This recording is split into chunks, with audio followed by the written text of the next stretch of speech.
مغرب کے وقت دل کیوں ڈوب جاتا ہے؟ اکیلا پن محسوس ہوتا ہے، ایسا لگتا ہے جیسے زندگی اور موت الگ الگ ہو رہے ہیں، ایسا لگتا ہے جیسے شام اور صبح ملنے والے ہیں، جیسے وقت نزول ہوتا ہے، ایک عجیب سی کیفیت دل پہ اترتی ہے، روح بے چین ہونے لگتی ہے۔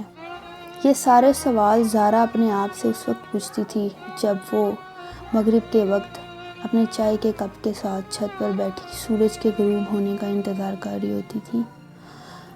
زارا ایک سانولی سی لڑکی تھی، لیکن اس کا دل سنہری تھا اور اس کے دماغ میں بہت زیادہ سوال ہوتے تھے۔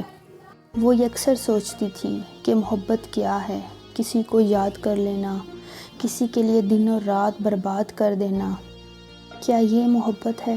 اپنی آنکھیں خوابوں سے آباد کر لینا، کیا یہ محبت ہے؟ حقیقت اور خیالات کا تصادم محبت ہے؟